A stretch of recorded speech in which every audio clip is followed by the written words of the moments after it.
I like it. I like it a lot. All right.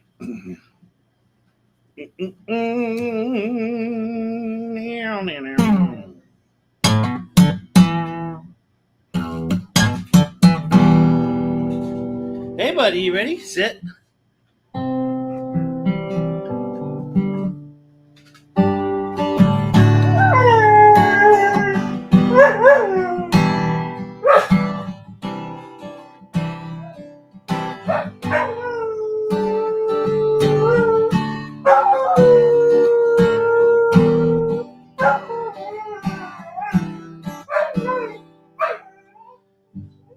Every time I see you now, get that look in my eye.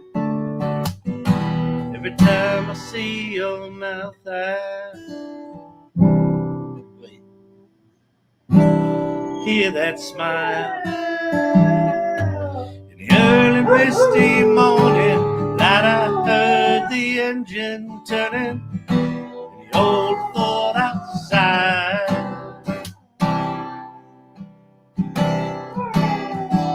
Where you were leaving me again today.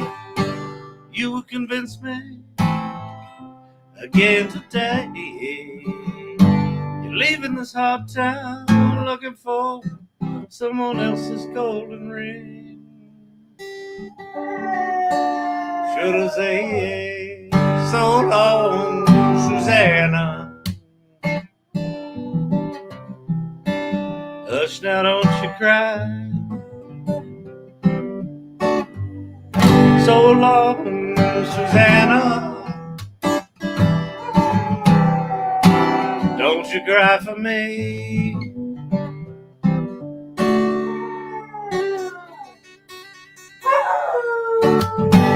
Sharing some cigarettes and keeping warm out on the road.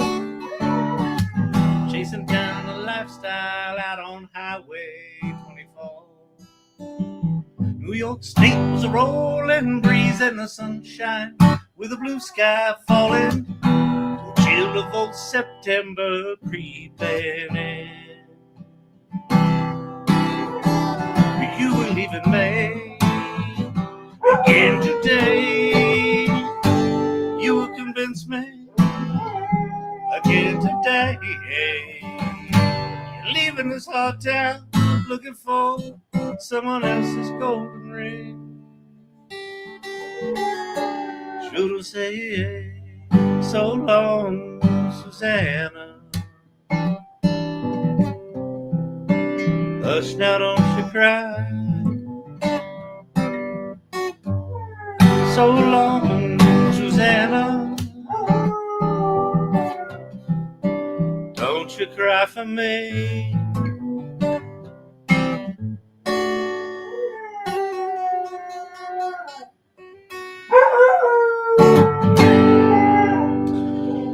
I just realized sitting in here in this little like Hawaiian looking short sleeve shirt, playing my guitar, playing like little folky kind of songs like that. I'm like Jimmy Buffett. It's like Jimmy Buffett night without the Jimmy Buffett songs.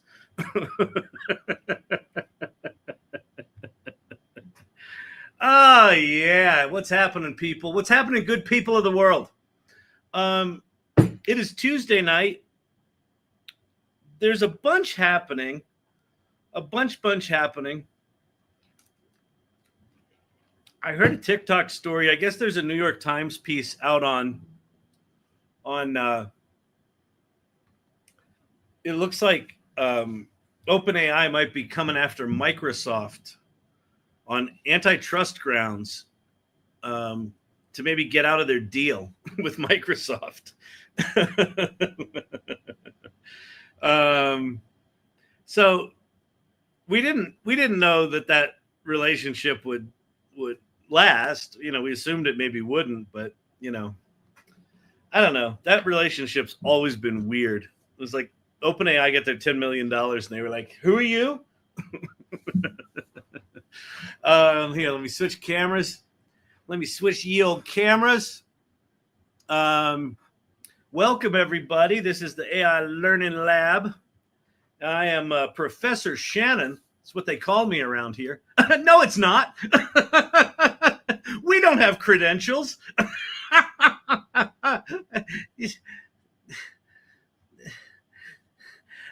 I really can pretend to be smart good sometimes. So what we do here is we talk about AI, like deep machine learning algorithms and mathematics and science. No, we don't. It's that we really just talk about like Chat GPT and like video tools that make cool shit. But like I had Chat GPT like summarize a paper that those really smart mathy guys did. We summarized it once on this channel. So it's kind of like getting a degree, according to an MIT study that studies brains when they use AI, and they're so much better. They're so much better. So that's what we focus on is the good part of the brain after AI.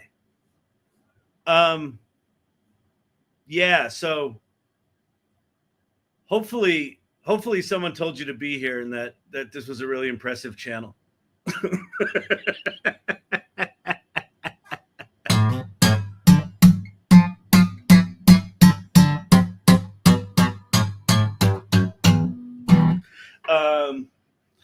We have fun here. We like to kid. We like to joke. We like to ring around the rosy, pocket full of posies. I don't know the rest of that poem, but I know it's some horrific 19th century disease or murder, or someone poisoned someone. I don't know. All those nursery rhymes are just a disaster if you actually look at what they mean. We don't talk about that here. We make happy little turtles. Happy little turtles. Like there's our little sticker for the irregulars. For Serena. Am I late? We're not weird, we're irregular. So I got this from Tobias yesterday. Let me go ahead and share my screen. If you go to the AI Salon, to the Irregulars channel, let me see. Did I not share my screen? I don't think I did. And producer Brandon can do nothing about it because that's on me. But, okay. So here I am at the AI Salon. Got to do the black bar. Brandon's going to yell. We don't want Brandon to yell. It's very uncomfortable for everyone. All right. So you come to the Irregulars channel, and, there's share cool things, and there's the chat. But over here, there's a tab that says Remembering Serena. And if you go there, it's got this sticker set that has been generously donated by Tobias, who's an irregular here. And this is in remembrance of Serena Pellicci, who was the original irregular. She's the one that coined the term. And we lost her, I don't know, a week and a half, 2 weeks ago. And this sticker set, it includes the irregular sticker, the salon sticker, and then a memorial sticker. Tobias is covering 100% of the cost. So you pay $20 for this thing, and you get those 3 stickers, and all of the proceeds of this go to Serena's family. So if you want cool stickers and you want to support the channel and support a really amazing, person and her family, then go do that. All right? Go do that. Sorry I missed the songs. I was having ChatGPT tell me how to add ChatGPT to my iPhone lock screen. Goodbye, Siri. There you go. Oh, that's a good idea. That's a really good idea, Sharon. Really good idea. Valerie Cox got hers today. Yeah, the stickers look great. I got to say, Tobias, like, sometimes with stickers, you get them on like either crappy vinyl or they're just printed bad. Like, they're really saturated. They're really good. They're really, really good. So, okay. All right, let me go back out. We're going to talk about, what are we going to talk about tonight? There's so much going on. I didn't read this myself, so I'm hearing it secondhand from Brandon, who's hearing it secondhand from some guy down on the street corner. So this is not reliable. This is more like Chat TMZ, but apparently this is true. So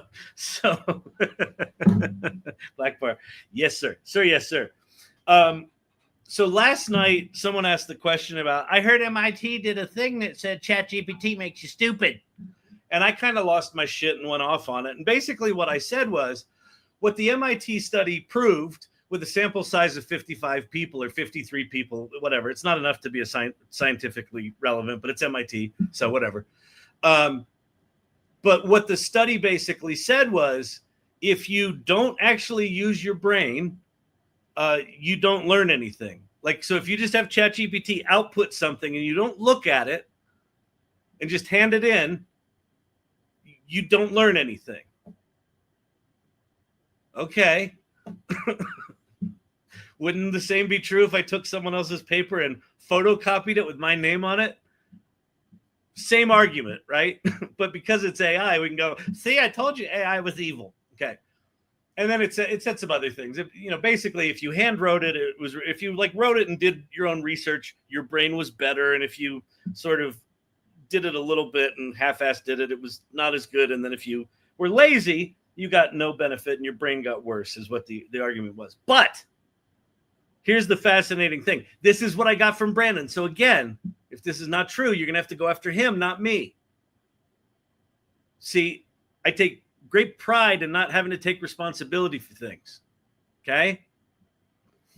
Apparently, MIT, this is so fucking good. MIT buried in the paper that they released an Easter egg that if you use AI to summarize the paper, it actually omits the fourth conclusion.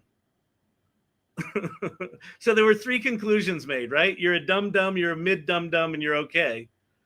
And there was a 4th conclusion in the paper that if you use AI to summarize the paper, it omits from the output. Right? They prompt injected their paper so that it would do that. The 4th conclusion was, if you're actually engaged and thinking critically and you use AI, shit gets better.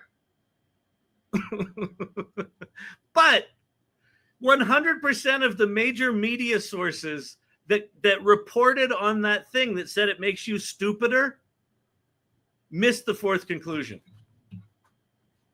Courtesy of Joseph Holston on TikTok. Joseph Holston said that. Okay, perfect. But anyway, so I haven't seen it myself. I haven't looked at it. We could probably go find the prompt injected line, but that's fucking brilliant. It's fucking brilliant, right? It like that Easter egg proves my point of the thing I was yelling about last night, right? Like, if you just basically, if you're an idiot and lazy, you won't learn. Okay? I don't think we need to study for that. Oh my God. Isn't that brilliant, Jeff? Brilliant. Okay. All right. Fantastic. Fantastic. Yeah. Yeah, I don't know what we're going to do then there. Yeah.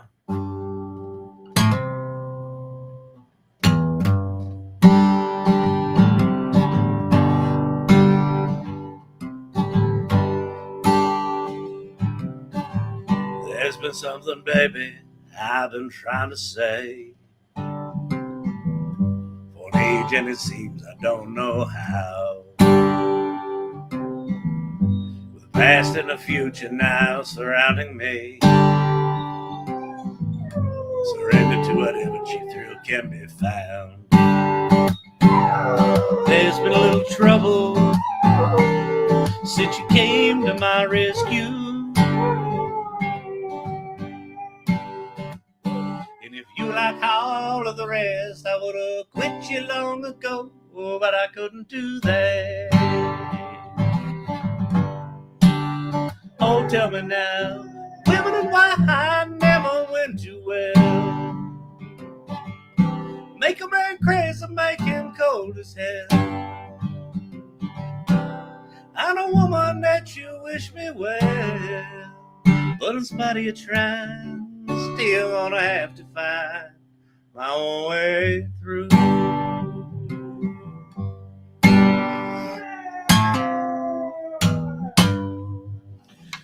A little Women and Wine from Martin Sexton. That was Martin Sexton. Martin Sexton singing away. Singing away. A major copyright ruling came down today, and we're gonna hopefully they didn't prompt inject the court ruling, because we're gonna take the court ruling. So in the Anthropic court ruling, they basically said that Anthropic cannot be held liable for training on copywritten books, but they can't have stolen them.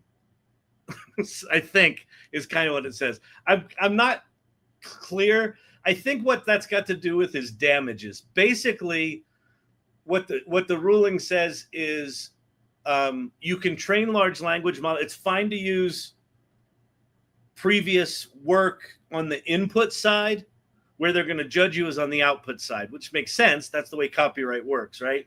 They're basically saying the model itself does not constitute an output derived from the inputs or something like that, which makes sense. If you understand how things get embedded and how they get transmogrified, I don't know if that's a word, I'm pretty sure it is, into tokens, in 1,000-dimensional mathematical space, the original work ceased to exist. So if you output something that's identical, then you can be held liable, but not for the model itself, apparently. But if they stole it, then the things are higher. So it's law. It's law. So shit happens, with law. People come up with words, and then other people go, see, now you got to pay money. So that happened. One thing we are going to play with tonight is 11 Labs came out with 11.ai. If you go to 11.ai, that is 11 Labs' new voice MCP tool using talkie thing. What do they call that, Brandon? A talkie agent? A voice agent? I think it's a voice agent. Yeah, voice agent, right? Everybody's got to stop using the word agent. Everyone's everything's agentic now. It's all agentic AI. We don't know what that means. And now you got voice agents. They used to call them chatbots, but now you can't call them chatbots because chatbots have text and this has words. I don't know. Anyway, it is quite simple to set up a thing you can talk to that uses tools. And if you know the configuration of an MCP server, which an MCP server is basically a way for large language models to talk to websites and applications and things like that. It's kind of like an API, but a much simpler, a version of it that distills what it can do down to the large language model so it can understand what it can do. So we'll go play with that. We'll go set one of those up and look at it. That's pretty cool. Veil and Wash was happening. Thumbs up, wavy hand. Thumbs up, wavy hand.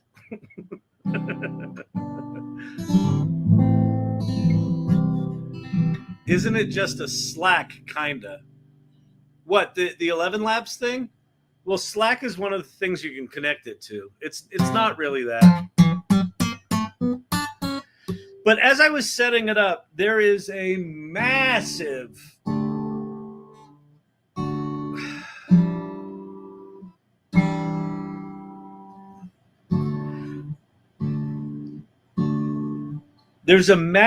undefined, what I would consider a security risk until it's proven otherwise. I sat down to make this agent, and they're like, you can connect your Slack to it. I was like, oh, cool. And you can connect your Google Calendar to it. I was like, oh, cool. And you can connect your Gmail to it. I'm like, oh, cool. And then I realized, hey, wait a minute. In all three of those channels, we talk about our pharma clients, right? And I don't know what the data agreement is between me and 11 Labs, right? Are they guaranteeing that the data flowing through their chatbot to answer my questions? Actually, it says, oh, good. Actually, it says no. That no what?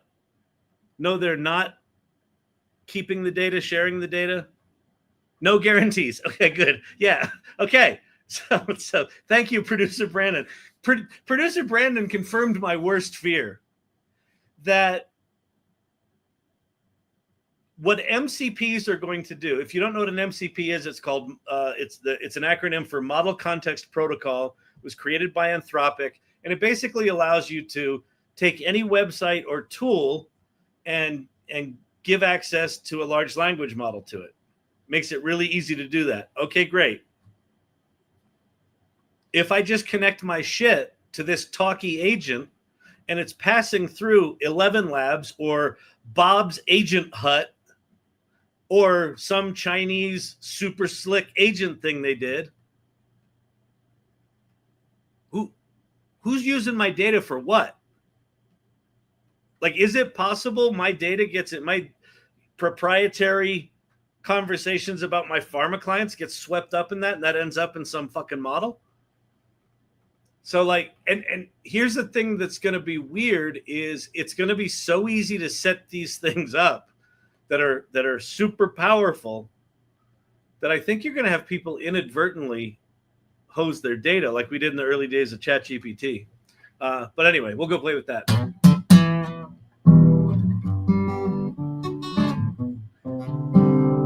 Let's see. What is it? Eliza sent a gift and became the number 15 fan in the fan club. Thank you. Thank you for being a fan of the channel. Elizada.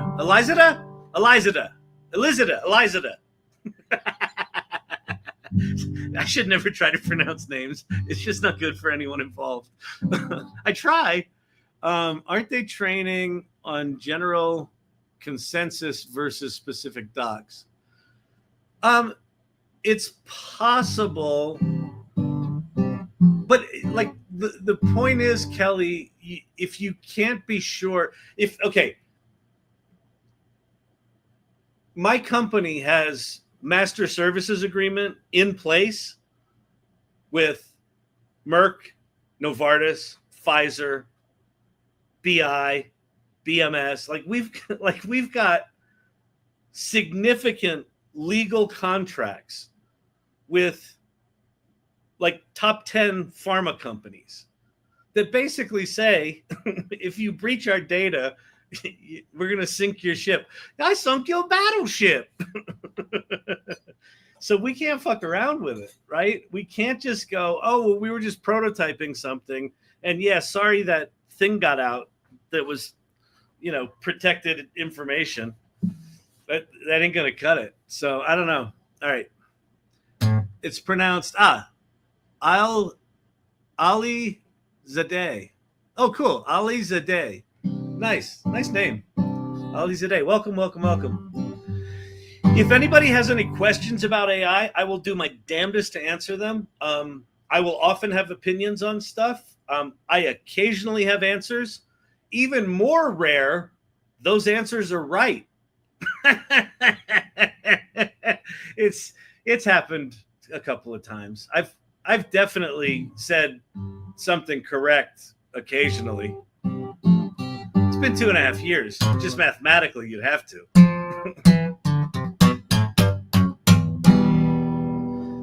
There's so much else going on. What was the other thing that I sent you, Brandon? There was 11 Labs. There was... Oh, yes. Okay. So,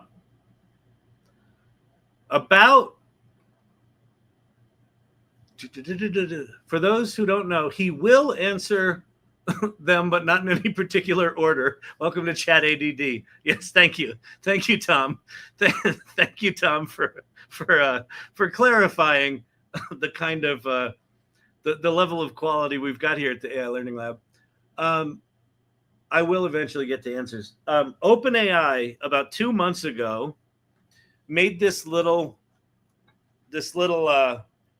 announcement, and they said, we are going to release. So, okay, let's go back 6 months. Well, no, let's go back 2 years. 2 years ago, 3 years ago, whenever Elon was one of the original co-founders of OpenAI, right? It was founded as a nonprofit. Elon was the one that said they should turn for profit, and then he left. And then he started publicly bitching about the fact that they're not acting like a nonprofit and they should be sued. Anyway, that stuff all happened. And about 6 months ago, 8 months ago, something like that, Elon, as he was spinning up XAI, said, well, if OpenAI basically had their shit together and if they had any integrity whatsoever, they would release an open source model. Well, about 2 months ago, old Sam Altman said, hey, we're gonna release an open source model. And then they kind of went silent. It was, it was like the submarine came up, we're gonna do an open source model, and back down it went, not to be heard of again. There were some flying fish on the surface. I think we saw a porpoise, but not to be seen, that submarine. It was gone. I don't know why my language is so flowery tonight. I don't know what's going on. It's not, who knows? Today, there are strong hints. There was a little a poll put out from SAMA. We're on Kyle 4.7. Experimental, exactly. This is definitely Kyle 4.7 experimental tonight. We went. Oh shit! I just lost my train of thought. So, he put out a poll that basically said, how long do you think it will be before we have an O3 level reasoning engine that's small enough to fit on a phone? And it was like 2024, 2025, 26, 27, 28, right? And people were voting. And then I voted for like 27. And then when I did my voting, like most of them were 25. And then this afternoon, it basically turns out that it looks like what that model's going to be is it's going to have the performance of GPT O3 Mini, which is, a really strong model. Like it's better than O4. It's a reasoning model. It's better than, or 4.0. It's better than 4.0. It's a reasoning model. And it's going to be small enough to put on an iPhone and run it locally. If you don't know what run it locally means, right now, the thing I was just discussing about if I'm doing something with 11 labs with all these hooks to these data sources, I have to send my data to a large language model to have it processed. That happens out on server farms somewhere, in the desert. And I don't have control of that data. This model is apparently going to run on your iPhone. So you can have something as powerful as O3 Mini where the data never leaves your phone. Coming from OpenAI, soon, it feels like it's imminent. We are supposedly safe if we opt out of memory.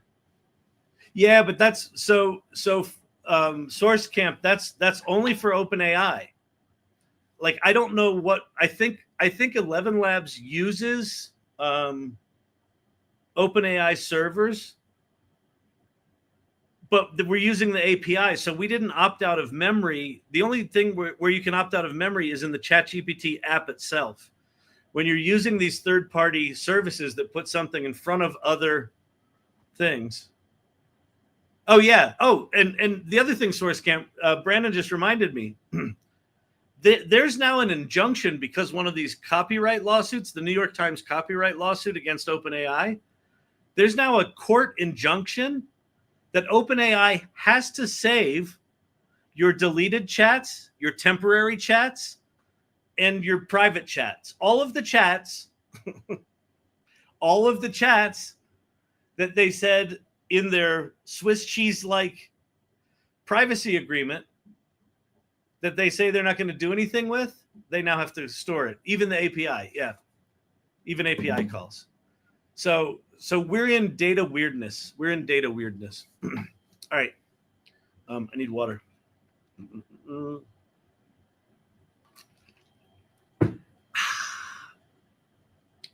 So is that the injunction? Order on fair use? Yes. Okay. iPhone will have OpenAI. Oh, cool. Android will have Gemini. Yeah, that makes sense. But has Google come out with sort of a reasoning model small enough to run locally on a phone? If not, they probably will. I don't have, this is just purely Chat TMZ. Okay. But they've rumored for a while that the Pixel 10, which is their next flagship that comes out this fall, will have some sort of on-device processing. Yeah. And that should align with the timing of this announcement of the O3 coming to Apple devices.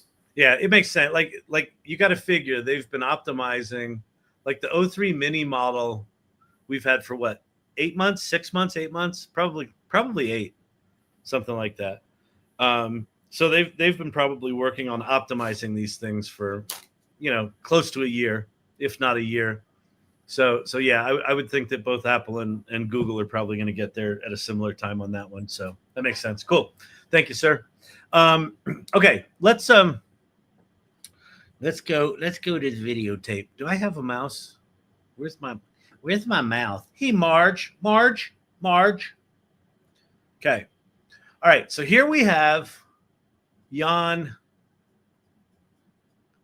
court order. So this is the Anthropic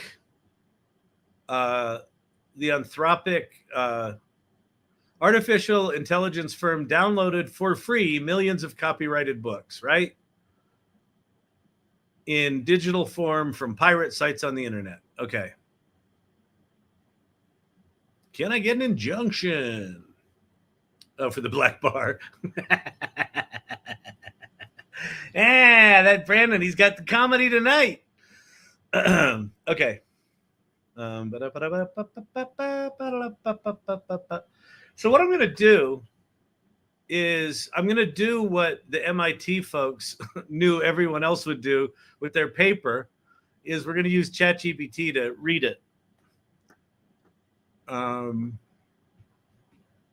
So I got to have a Chat GPT window. There we go. New chat. And then what did I do? Did I copy all that? That was a dumb move? Why don't I download this as a PDF? We'll throw that right on the desktop. Oh, severe weather in Ohio. So if Brandon goes bye-bye, hopefully he's not in Ohio's Tornado Valley. The weather's been weird. It was more than 100 for 2 days in a row here in Denver, which is pretty rare. Okay, so I'm going to upload that injunction or that ruling. I don't know legal words. Failed to upload. Please consider having a computer that works. All right. That good? All right, so it's in there. So now what we're going to say is act as a fine paralegal, and I want you to give me a plain English version of what this ruling means and exactly the argument for why the ruling's were reached. I think that's sort of quasi competent language. See, you don't need to be smart anymore. You just need to be quasi smart. And if you use words like quasi in conjunction with a word like smart, you sound smarter. I'm quasi smart. People are like, oh, I didn't realize he was that smart. Okay. Plain English summary of the ruling. The context. The AI company Anthropic, maker of Claude, used millions of copyrighted books to train its AI. Some of these were illegally downloaded from pirate sites like Books3, LibGen, and PLIMI, whatever. They purchased in print and then scanned and digitized, destroying the originals. The plaintiffs, author of several of the books included for the data, sued for copyright infringement. Anthropic asked the court to throw out the case, claiming fair use, which is effectively what I think they just got. The ruling is this ruling is the judge's response. What the judge allowed as fair use. Training AI on books was fair use if lawfully obtained. Okay. The judge said training an AI model using books by analyzing their structure, writing style, and content to help the AI learn how to write like a human is highly transformative. Again, if you understand the way the transformer works, the original work ceases to exist. So you take a book like The Jungle Book, or you take a book like, I don't know, something more modern, some Tom Clancy novel. You got the whole novel in there, right? What the transformer does is it shatters that single document into tens or hundreds of thousands of tokens, which are fragments of words, punctuation, spaces, fragments of words that all get clustered. They get converted into a mathematical location in 1,000-dimensional mathematical space. And so you might have the word dog that lives in one cluster, semantic cluster, where a dog is the thing you pet and sings with you when you play guitar. And then the other part of the latent space is the word dog that's related to he did his girlfriend bad, so he's a dog. Right? Two different meanings of dog. But the original work ceases to exist. So it's highly transformative. But Claude doesn't just spit back the books, but learns from them to generate new content. This counts as fair use. Thank God somebody took the time to figure out, the Anthropic lawyers took the time to explain to the judge or the lawyers or whoever how this shit actually works. Because the trope that you hear people say, hey, it's the world's greatest plagiarism machine. No, it's not. No, it's not. It's not copying. Okay. The judge compared it to a human learning from books. They can be sued. They can't be sued for absorbing knowledge. Interesting. Okay. Digitizing purchased print books was fair use. Anthropic bought print books, scanned them into searchable PDFs. This is amazing. Who knew they did this? And used the digital versions internally. The judge says this was like converting VHS tapes to digital for storage and searchability. Not making extra copies or selling them, that's also fair use. Fascinating. Okay. X. What the judge said was not fair use. Keeping pirated books in their library was not fair use. Anthropic downloaded millions of pirated books, even though they could have been purchased. They used some for training, but kept all of them forever, even ones they never used. The judge said, you don't get to steal books just because you might use them for fair use later. That's still copyright infringement. The judge emphasized there is no special carve-out for AI companies. So that's fascinating. So the fact that they kept the files. So if I get this right,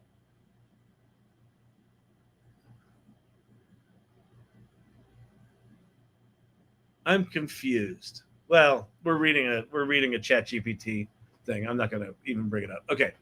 Legal reasoning summary. Why the judge ruled this way. Yeah, this feels like a Notebook LM use case. It does. Training AI models was considered a transformative use, especially since the outputs didn't reproduce the books. And that's not what the argument that the AI haters will make is, I can get it to spit out an exact copy of a book. You can get it to spit out something really close, but it's generating something new every time. It just is.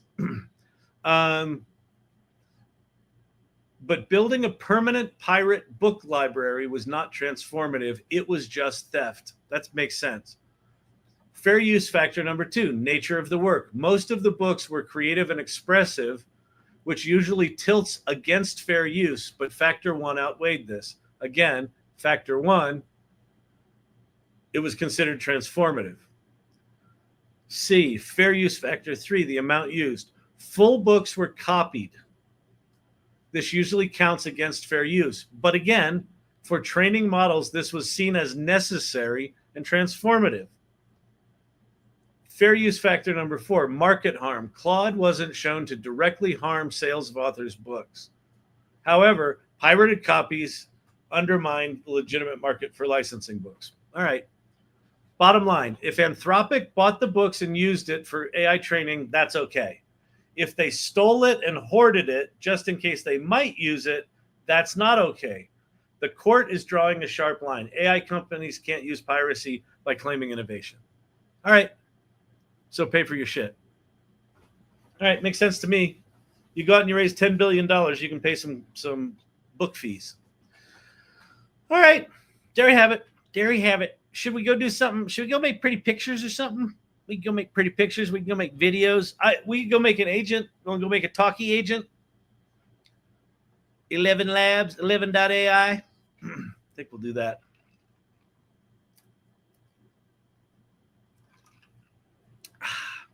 Mind your tabs. Oh, yeah, we're going into baby videos. We make baby videos. Okay. I am going to go 11.ai. And I'm going to switch tabs so you're going to be able to hear this.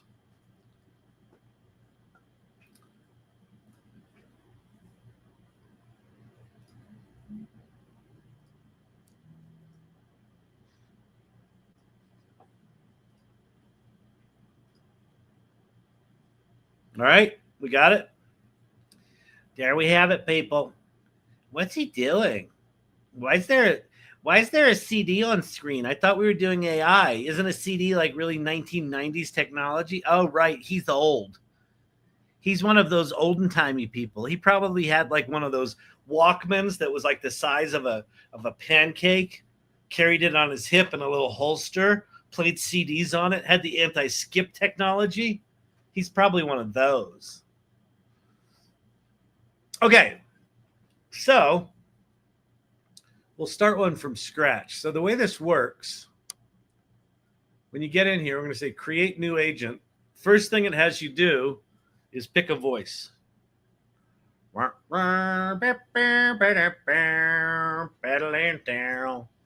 right, this is how we'll refer to your assistant. 11. Okay, so we're going to call this the Irregulars.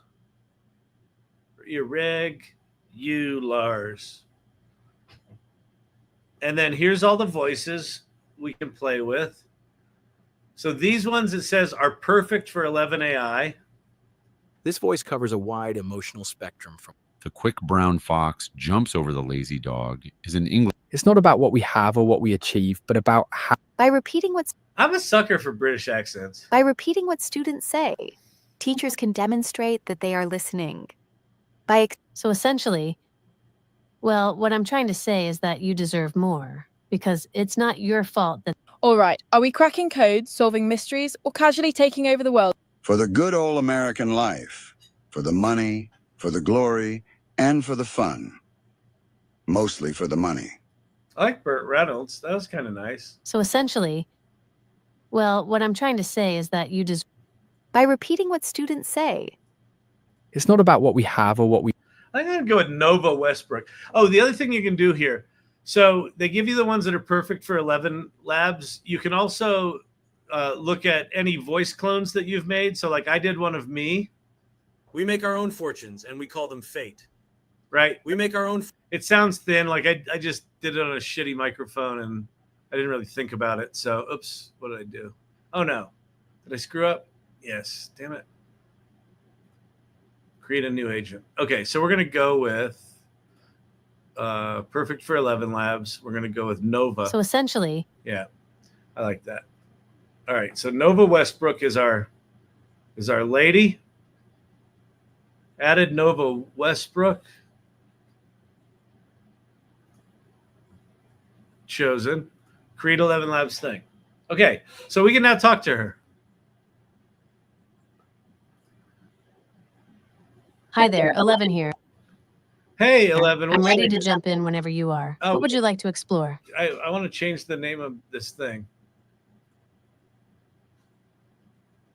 Hey there. I appreciate you wanting to personalize things, but my name is 11. That's just who I am. Is there anything else I can help you with today? Delete agent. Delete agent. We're going to go back. We're going to start a new one. We're going to go grab perfect for 11 labs. Wait, why'd we lose her? Oh, there we go. There's Nova. She's selected. We're going to call it Irregular because it sounds like she uses this to introduce herself.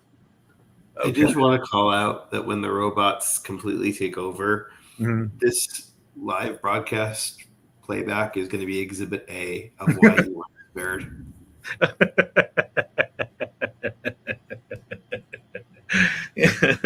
How can I help? Delete.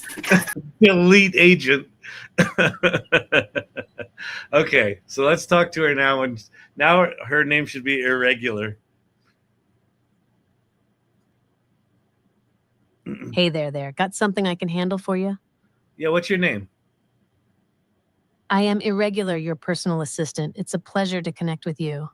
You know what they say, don't you? We're not weird. We're irregular.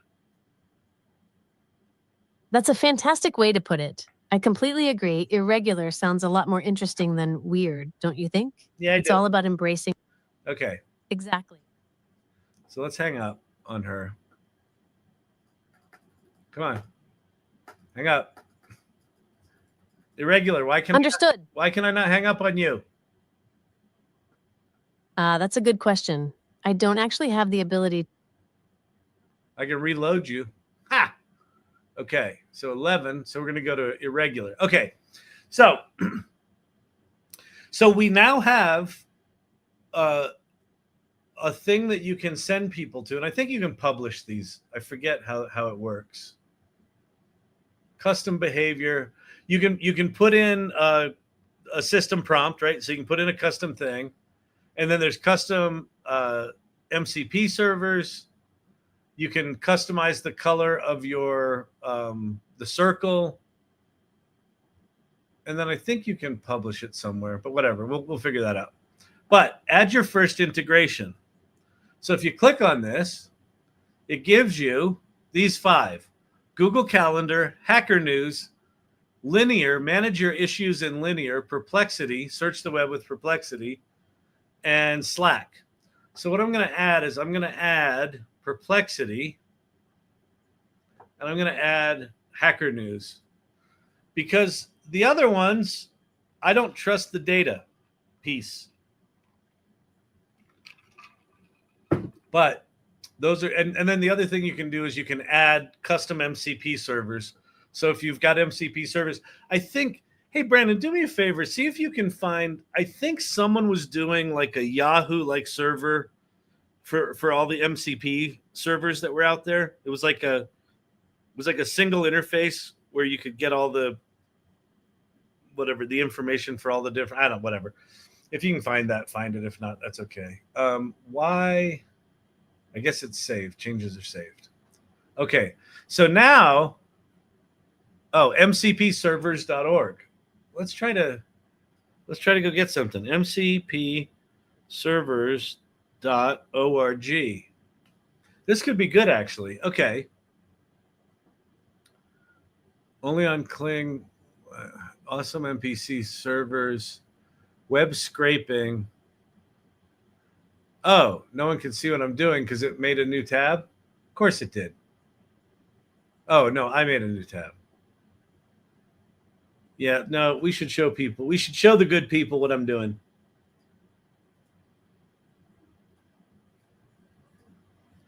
Okay. Okay, so here I am at this site.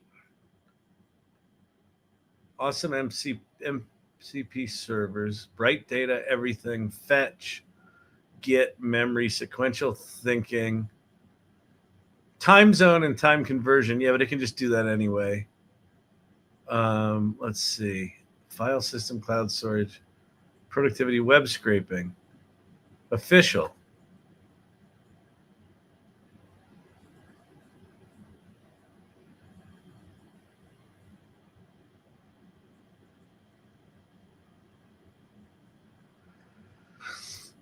Oh, this is fucking exhausting. Let's go web scraping. Fetch, Appify, browser base. But all these we can get from Playwright MCP server. All these we can get from Perplexity. All right, this is why we don't do MCPs yet, because no one's figured out. They're all just, if you're a developer, fine, you're going to hook into some shit, whatever. Just ignore that shit for now. If you're just trying to do some shit. Okay. Let's change our sharing.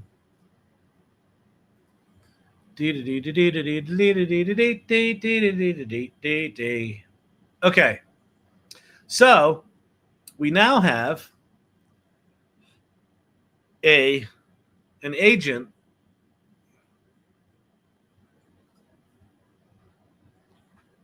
Wait, what did I do here? Did I do something dumb? No. Okay.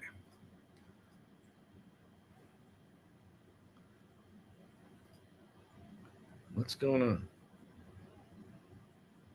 Okay. Okay. So we've now got this agent that is connected to Perplexity and whatever that news source was. Do you remember what it was? Doesn't matter. Hey there. Need a hand with anything right now? Yeah.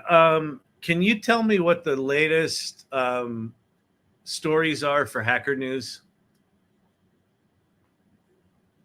Sure thing. Just a moment while I fetch the latest stories from Hacker News for you. So notice it's doing a call here.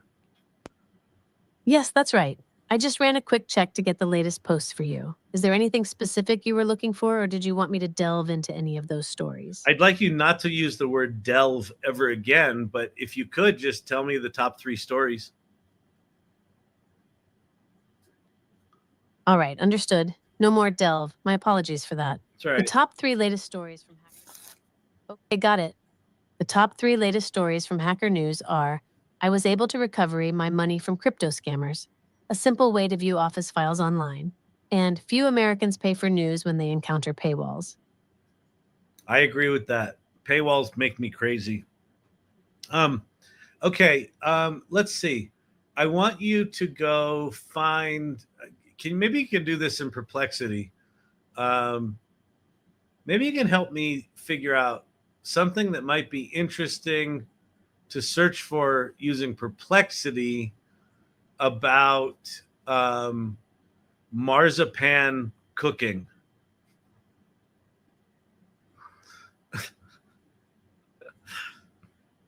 Paywalls are definitely a pain. I hear you on that one. So you're looking for something interesting to search for in Perplexity about marzipan cooking. How about we try unusual marzipan recipes? That might uncover some fun and unexpected ideas. Well, just a heads up, this... Can we do it? Maybe break it down by what are the top 3 countries that serve marzipan? And then let's get one recipe from each country. That's a fantastic idea. I can definitely help with that. It'll take a moment for me to do a search for the top 3 countries that serve marzipan, and then I'll look for a recipe from each. Just a heads up, this might take a few seconds as I'm searching the web for you. Sea Slug of Doom. Nova Irregular sounds like she can barely stand Kyle. She might use bad words. She does. She sounds like she's got a lot of attitude. She's like, ugh, do I really have to search for something for you now? This is exhausting. Oh, and by the way, so notice what it popped up here. It popped up a permission thing. Do I have your permission to search the web using Perplexity? You can, when you set up the services, there's all sorts of permissions things in there. No, I've got her muted. Okay, I've got the top 3 countries for marzipan. They are Germany, Spain, and Italy. Now let's find a recipe from each. This will take a few more seconds as I search for those recipes for you.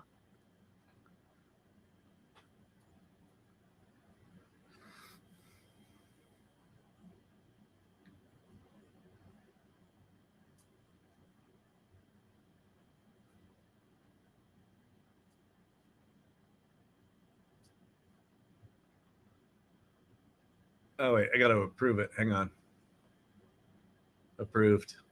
That's really annoying. Thanks for the go-ahead. It's understandable that the approval step can be a bit of a pause. Okay, I'm now searching for a marzipan recipe from Germany, one from Spain, and one from Italy. This will take a few seconds for each search. I'll let you know what I find. All right, I've got a traditional German marzipan recipe for you. It typically uses finely ground blanched almonds, powdered sugar, almond extract, and a touch of water or rose water. Next up, I'll find a traditional Spanish marzipan recipe, and then an Italian one. This will take a few more seconds.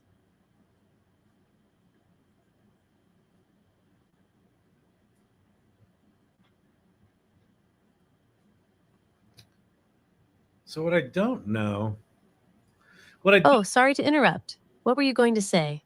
Actually, I'll ask it.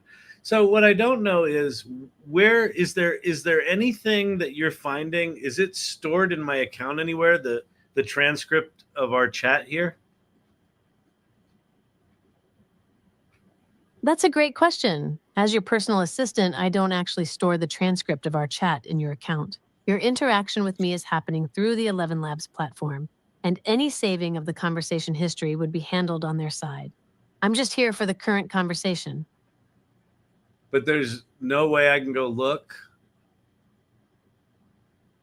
From my end, no, there isn't a way for you to go back and look at our chat history. I don't have access to the 11 Labs platform storage, so I can't retrieve past conversations for you.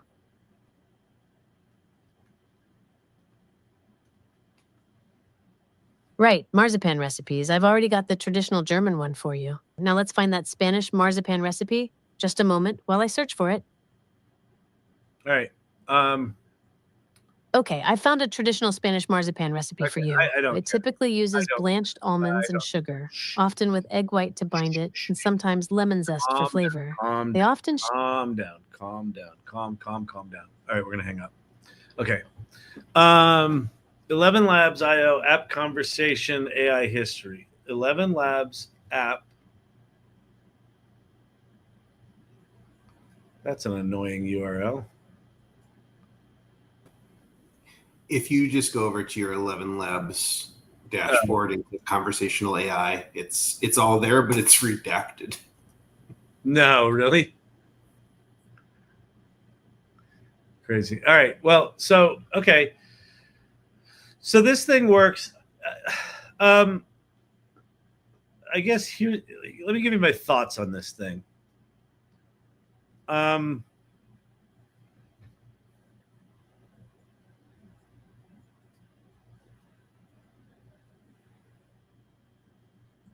If you had said, a year ago that we would be able to easily, without programming, build a conversational voice app that can use tools in conjunction with a large language model,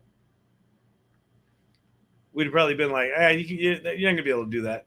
It's now trivial to do that. Wait, go here. Buried the lead. Hang on.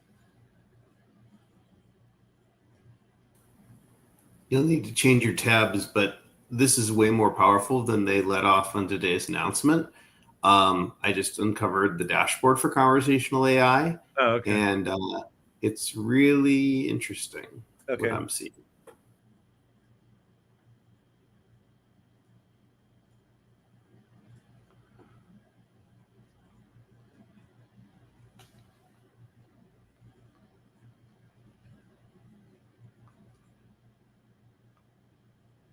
It cost us a penny so far. We've had 5 calls of 1 minute and 42 average duration. Oh, this is cool. Nice. So here's our agents. Oh, look, irregular. Okay, there's the irregular one we just built. So, okay, so I get what they did there. Okay, this is starting to make more sense for me now. So 11 Labs has had agents for a while.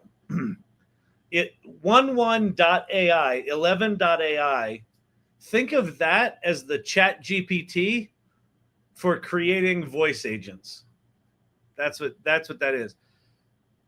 It's actually writing stuff into this big complicated dashboard, but that's the simple interface. Okay, this is starting to make more sense now. Okay. So here's my thought on all this stuff.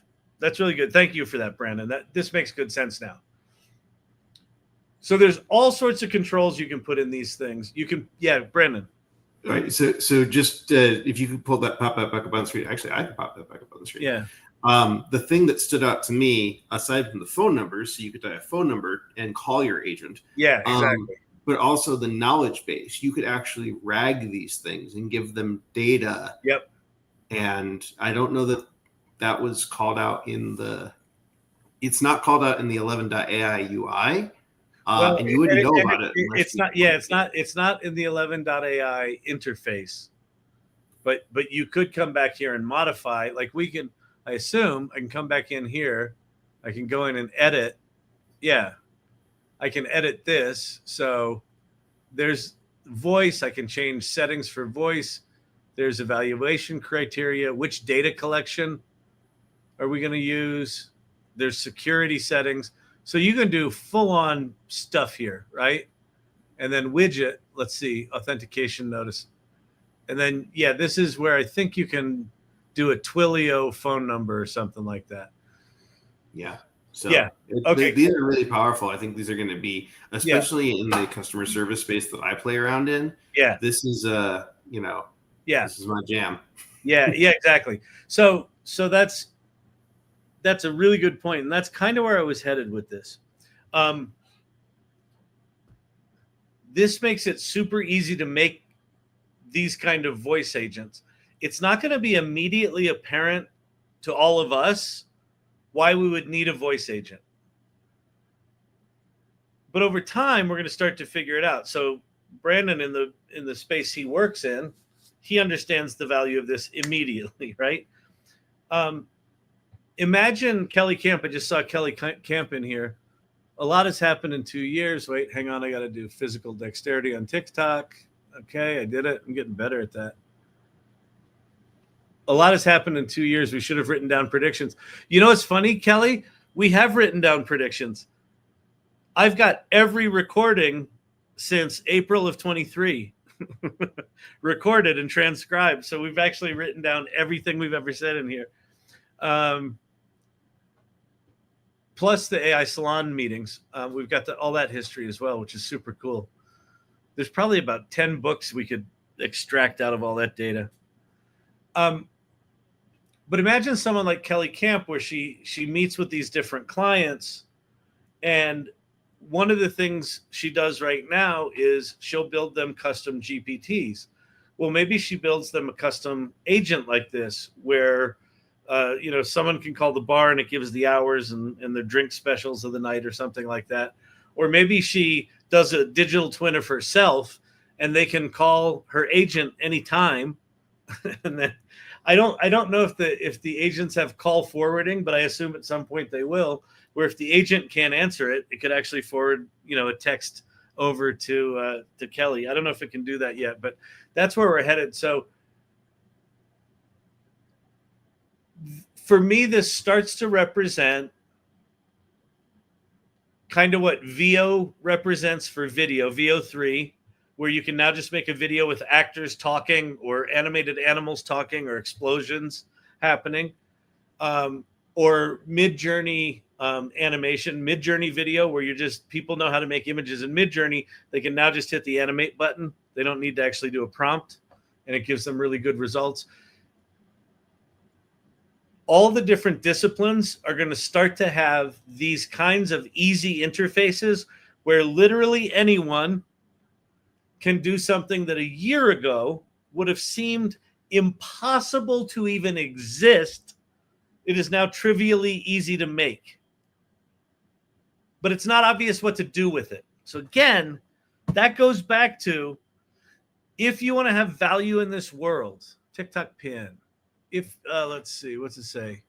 We should have our own AI Learning Lab LLM. Hey, Pavan.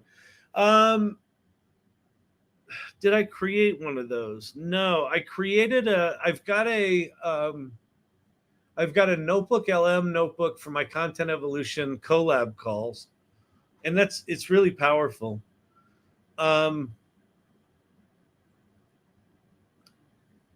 We could probably do that, but it's a lot of data. So I think it probably would fall into,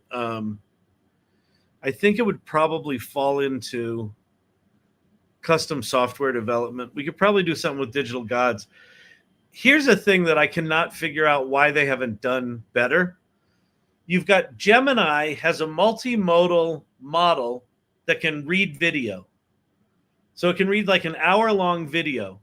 With 1 million tokens, you can do an hour-long video. With 2 million tokens, you can do 2-hour videos. And they've got all the transcripts of all the videos on YouTube.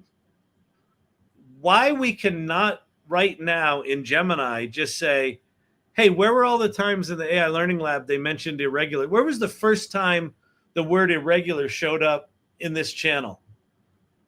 Like, why can we not do that? They're fucking Google. They invented the transformer. They own all the videos. So that'd be cool. Complete with bloopers and outtakes. Exactly. And because it's multimodal, you could go find the clips and the transcripts and then say, find any clips where the guy on screen is wearing a pink bow. And it would go find that. Like, you can do that right now in a little bit of an ad hoc way, but why they haven't built that yet, I don't know. Oh, what did I do? Did I screw up your ability to do a Post-it note? Yeah, sorry about that. Okay. Wait, go here, Barry. Okay, there you go. Okay, back to the yellow. Sorry about that. Your previous thought, if you're someone who knows how to. Welcome to Chat ADD. Oh, yeah. So we're going to have all these tools, all these building capabilities. We're gonna be able to. Ann Murphy can just spin up a video game, and Brandon's 4-year-old can make a song, and Kelly Camp can just go spin up a voice agent and have a custom phone number for it, and it just fucking works. It's just good and it works. The people that are going to be most valued in the workplace. Future of work are those people that can think critically about the use cases. What are we trying to accomplish? Who are we doing this for? How do we want to affect them? Right? People that are thinking strategically and critically about what we're trying to put into the world. Not necessarily people that know how to code the fucking tools or build the thing or go into the conversational AI agent dashboard and do all the configuration. All this configuration stuff is going to drift down to the bottom of the sea, and floating up on the surface of the ocean are going to be these easy to use little tools. And because everyone has access to them, 99.99% of people are going to do the same stupid 7 things with every tool. Here's the same stupid videos that everyone put out. Here's the same stupid AI agents that everyone put out. Here's the same stupid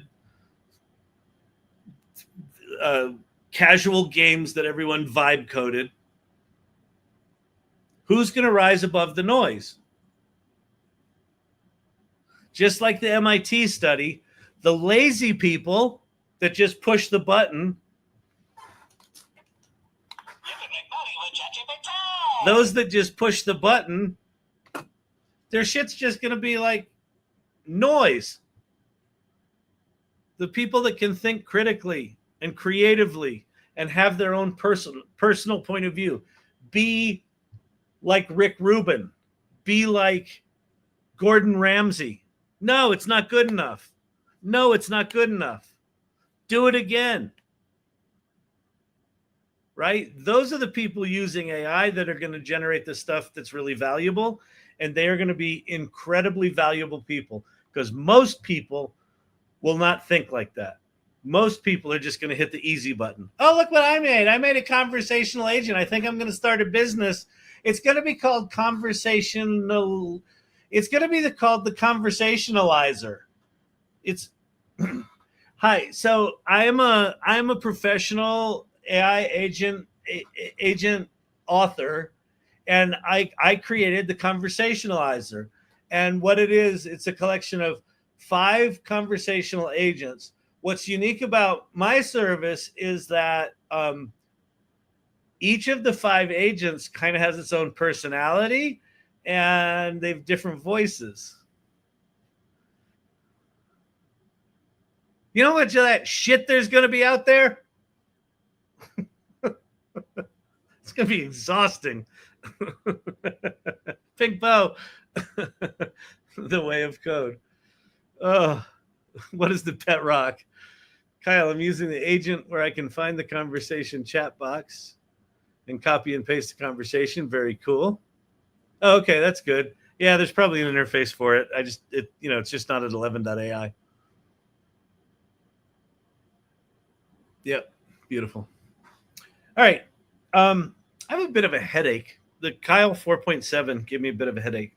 So I think I'm gonna wind her on down. Anybody have any questions, thoughts on what we've been talking about here? Agents of the round table, I like it. Very nice, very nice. With pink, yeah, now with Pink Bow technology. Hi, my name's Jenny Sullivan, and I'm the founder. I'm the founder of the Conversationalizer.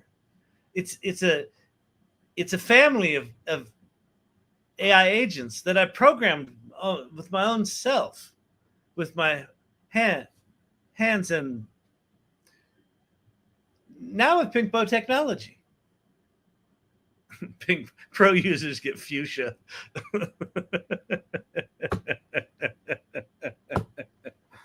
Pretty good. Pretty good. Did I miss the bow? Joy Purdy, you missed the bow. His hair looks great. Well, I don't know what's going on. It's a little moist. I think is what's happening. Oh my God. I'm glad I'm not the only one who doesn't quite grasp MCPs. I grasp them conceptually, but we're at this stage. Okay, here's where we are with MCPs. Anyone who's technical has made an MCP server. So there are literally, tens, hundreds of thousands of MCP servers out there. And you go to a site like mcpserver.org or whatever the hell that was, and it just lists them all. They're not ranked. There's no quality control. They're all done by engineers, so they've got shitty titles, shitty descriptions. You don't know what they do. You could probably read the manual and figure out what they did, but there's so fucking many of them that there's no way to discover them, right? And so we need another year or maybe 2 for the MCP geekery to stabilize the technology so that another round of developers will develop the better interface for them. And then it'll probably be the next round of technology after that where you have really easy interfaces, where you'll be able to pull in the top 20 MCP servers that do everything you need them to do and just easily connect them, and you're off to the races. So the reason they seem useless right now is that we're 2 year and a half, 2 years early. So they will make more sense in the future. TikTok, something. MCP server. Oh, you want to know what an MCP server? Okay, so about 4 months ago, somewhere in that neighborhood, Anthropic launched this thing called Model Context Protocol, MCP.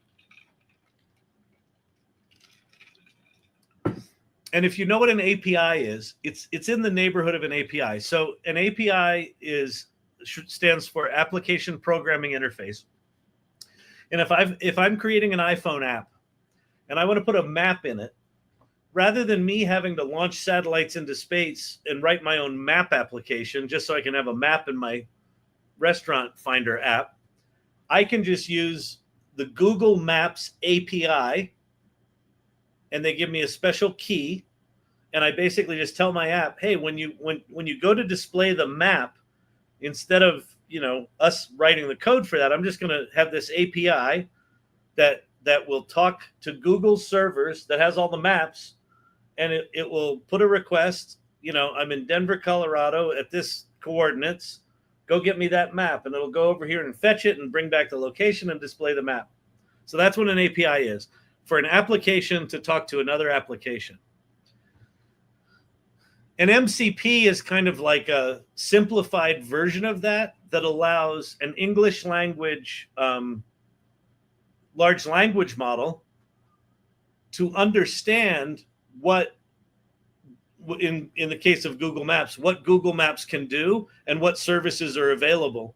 But it does it in a like a structured language kind of way that a large language model can understand. So when you talk to Chat GPT or you talk to 11 Labs agent, it uses that MCP connection, just like an API connection between two apps. This is between a large language model and an app, is effectively what it is. So it's just another way to communicate, to pull data from other sources and pull services from other sources. Okay. So a couple of things before I go. If you have not joined the AI Salon, Brandon just put it up there. Go to that URL, the salon.ai, scroll down a little bit, click on Join Our Community. And that is going to take you all right, show my screen there, Brandon. That's going to take you to the AI Salon community. And you should join. And there's a nice little welcome sequence here. We start with a welcome video from myself and Leah Faston, who co-founded the Salon with me. We talk about the cycle of AI readiness. Play first, mindfully create, generously lead. We talked about that. We talked about the 5 stages of AI adoption. You can introduce yourself. That's step 2. You should definitely go introduce yourself. You can learn our values. These are really important. So this is a community of about 3,000 people who are curious and playful, have empathy, are brave, and are very, very, very generous. And so there's kind of this little 7-step welcome process. You can find out when our next events are. So a week from tonight is our next AI Salon Presents meeting, and that. And then there's things like Community Corner. There's a news area, and then we've got this area called the Mastermind. So we've got a subscription-based area. If you want to step your AI game up to the next level, the AI Salon Mastermind is a very cheap, in my opinion, subscription area of the salon that you can develop deeper relationships. There's sort of specific clubs and education areas and educational resources like recording archives and things like that. There's a private chat area for mastermind members. So think of the mastermind as just a more focused, more intense, focused version of the salon. So the salon is free. The mastermind is this more focused, spirited subscription area. So if you haven't checked it out, go check that out. And in fact, in the first 7 welcome things, step 7 is join the mastermind. And if you click on that, that'll take you over. And explain to you what it is, why it is, who it's for, all that sort of stuff. Okay? Fantastic. And then tomorrow, let's see. Let me go there. If I go to AI Readiness Project.com, it takes me to the AI Readiness Project.com. Okay. So every Wednesday, Ann Murphy and I do this podcast, and we're kind of in quasi pre-launch. We're somewhere in a transition between pre-launch and launch. We do this thing every week that's an hour-long podcast. We have on great guests and things like that. So if you go to AIReadinessProject.com, you can get the links for the live streams and things like that. Okay? Future food. Can you please explain that again? Just kidding. MCPs. I know. It's funny. Every time I explain MCP, about the time I finish the explanation, someone new comes in and like, what's an MCP? All right, so that is tomorrow at 3 p.m. Pacific, 4 p.m. Mountain, and 6 p.m. Eastern is Ann Murphy and my podcast. Okay. If you're over there on the YouTube, follow at Learning Lab -AI. Learning Lab -AI is the URL on YouTube. If you want to watch recordings of these lives, all of them are on YouTube. Please go watch them. We want to get our view hours up and our subscriptions up. So if you haven't subscribed over there, shame on you. Shame on you. Well, I just got here and I'm trying to figure out what this channel's all about. Is he the professor? Who's doing the teaching here? This doesn't feel very teachy.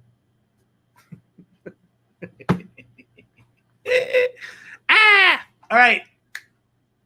Don't go changing, everybody. I hope you're all well. Hope you have fun tonight. Learned a little bit. Talked a lot.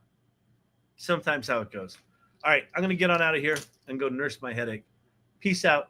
Have a good one. Bye.